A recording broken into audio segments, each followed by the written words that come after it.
pulling it through the snow. So I could make those right here. Or if one broke on something, I could fix it.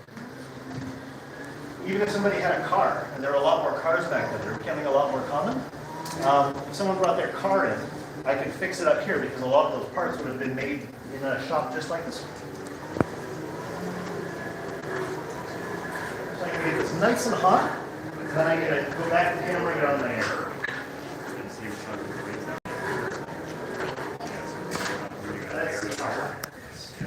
Starting to get there, it's not quite hot enough yet.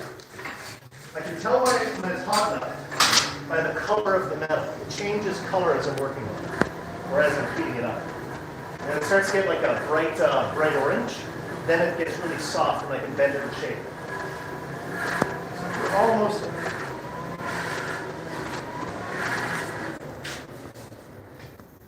there. Most of my work on this so far today has been just shaping it. Now I'm getting towards the final stages where I'm doing the little fiddly tune-up jobs to make everything line up properly. Okay. Now these work. They're one piece all together, but I still need to straighten them out a little bit. They're not quite as nice as I'd like them. I want to tune them up just a bit. And that's my job. Heat up the metal on the fire, bend it and shape it, make all kinds of things that anybody needs. So in 1914, this was a really good job to have.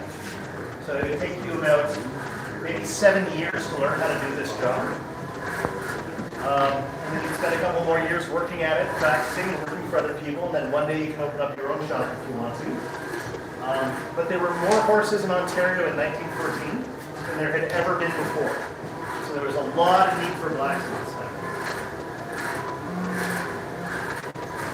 So you were the high tech of that era, eh? Sorry? You were the high tech of that era. Yes, there were a lot of, yes and no. There would have been machinists and metallurgists, so there was already, the chemistry and science of iron was fairly well understood by this point. They knew about phase and state changes, and they had, the iron carbon phase diagram, and they knew a lot more about it by this point. But this was still absolutely essential skills and technology for a small town. Okay. Do that. And we'll grab those, grab these. Give this a bit of a twist. And in Kitchener, it was what is Communitech now. They were doing horse harnesses, leather thing. Yeah, there was a lot of leather factories here. That was one of the big things. There were also a lot of steel industries here. There was a company called Canadian Blower and Forge that was the Canadian branch of an American company that had originally done blacksmith tools. So blower and forge, this is the blower, that's the forge.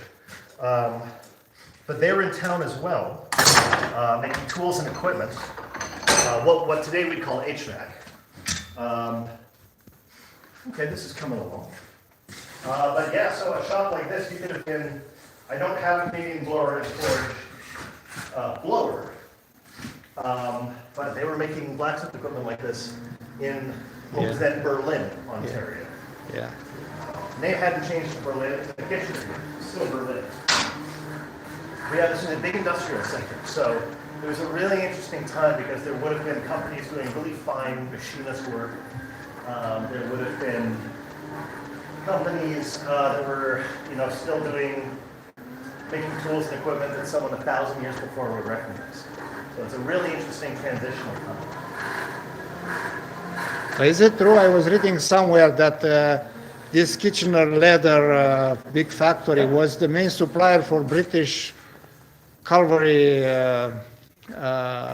during the First World War. Quite possibly. I don't know about main supplier, but there were a lot of contracts. I know that there were a lot of. I think they had one for boot leather, the soles of boots. There were a lot of government contracts available at the time, so there were a lot of people in this area who were sort of exempted from conscription when that came in, because they were working in essential services. And quite often a blacksmith would be one of those. If you had, because Canada was providing an awful lot of food for the Commonwealth armies in the First World War, so a lot of farmers were exempted. Part of that was also because in the early days of the First World War, a lot of the farm laborers, like the farm hands, not the owners, but the workers on the farms, a lot of them went off to sign up right away, because working on a farm for $15 a month and you're sleeping in a barn with about 20 other guys who probably all smell great, it's not the best line of work. In the Army, at least they've got to feed you. So there was a shortage of farm labor at the time because of that. Now I'm going to squash this in my vise just to get everything in line. I think that this is the way to do it. Use a bit more. There we go. You got lots of tools here. I do. The nice thing about being a blacksmith is you can make your own tools. And quite often I will need to make a tool, to make a tool, to make a tool, to do the job I actually need to do. I have done that very thing. There's a couple of tools in here that I had to make 3 other tools along the way in order. Sorry, it's not in front of me there. He's here for a second. No, I need more heat for that. Yeah, so a lot of problem solving goes into a job like this. So right now, I'm just trying to get the jaws of this all lined up. Everything to fit together nicely. Really didn't come out quite as perfectly as I'd like, but it's good enough. It'll work for this. So my last step is going to be a bit more of a tweak right here, and then I want to rotate these handles, and then I'll be done. So this is a pair of tongs for moving logs around in a fire pit. And we're nearly there. There we go. So for those of you who've just joined us, this is our blacksmith shop. This is where we do all the metal work. So most of what you'd be doing in a small shop like this would be shoeing horses. That'd be the main responsibility. But there would also be a lot of work preparing carts, carriages, wagons, farm equipment, sleds and sleighs. Not so much making tools and hardware for everybody. That would have been maybe 100 years before this. By this time, most of that would be done in factories. So I could in a shop like this, I could make a hammer like this. I've got all the tools. But the time it would take me to make this hammer, I could shoe enough horses to go buy 10 hammers over at the hardware store. So there's sort of like a little bit of mythology about the small craft worker working to the, well, I mean, this is a business. You do what your business is. Oh, almost there. These I can now plant. Oh. So you are thinking like an economist, eh? Sorry? You are thinking like an economist. Yeah, a lot of the time. These were professionals. These were people who ran businesses, and they were they were doing this as a service, and they were doing this to feed their families and make a life for themselves. So yeah, you do what works for your business. So almost there. I've got one last one. Well, I say one. At some point you have to just walk away from projects because you have to declare them done. I can keep fiddling with this and make it more decorative or make it slightly more perfect, but at some point you just have to walk away. Right now I'm still in the phase of tuning it up so that everything works functional.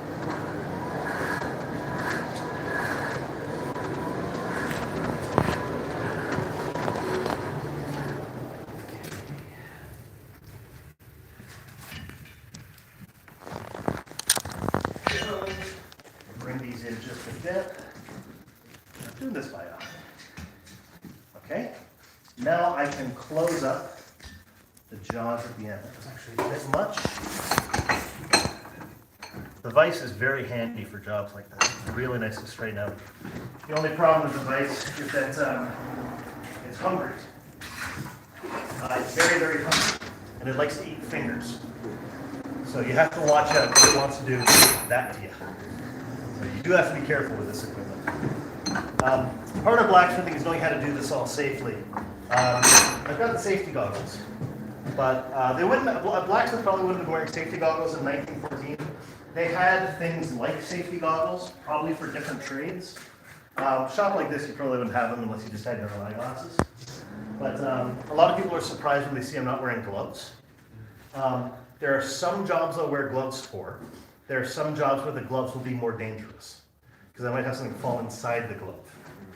So it really depends on what I'm working with. So doing this job is a lot about knowing how to do it safely, but also understanding that there is a degree of risk, and doing this job is about managing. Oh! I don't have this anymore, never mind. You need a tool for that. Well, there was a tool I used to have, but I forgot that it went away a long time ago, so there's always different ways to do it. Okay, almost there.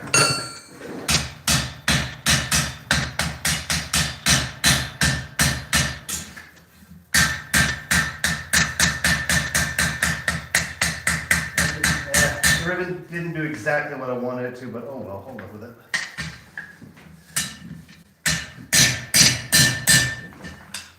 Go. Just about.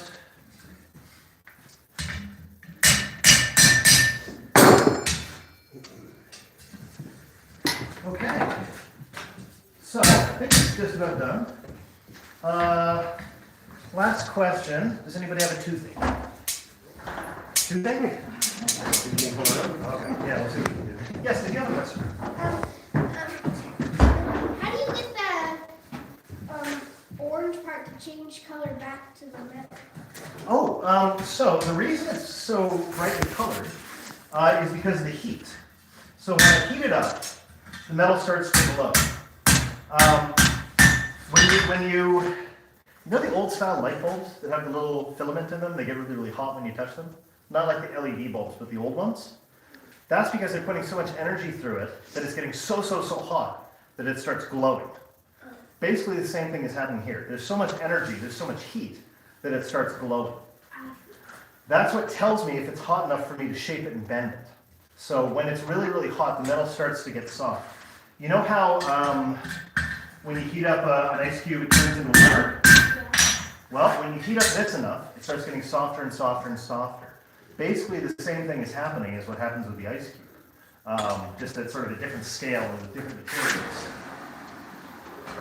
But this gets softer and softer, kind of like if you leave a chocolate bar in the freezer, it'll break and shatter and chip. But if you leave it in your car in the summer, it gets really soft and melted. Same thing's happening with the steel.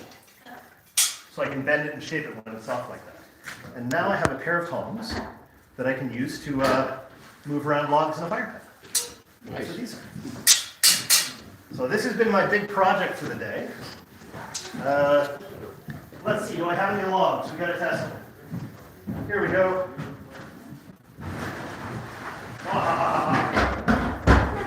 There we go, works beautifully.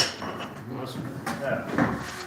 So, this is going to be for one of the fire pits for when we have an event this coming on this Saturday. Because the last couple of years, people have come and grabbed some of my tongs out of the shop, and I want my tongs back. So, here we go. So I'm going to put these right here. And does anybody know the time? 3:30 almost. Yeah. 3:30. I have to shut down the forge in just a minute because I need to have some time in the shop while it's cooling off for safety's sake. But yeah, that's my big project for the day. Oh, thanks for the demo. Yeah, no problem. Put those right here.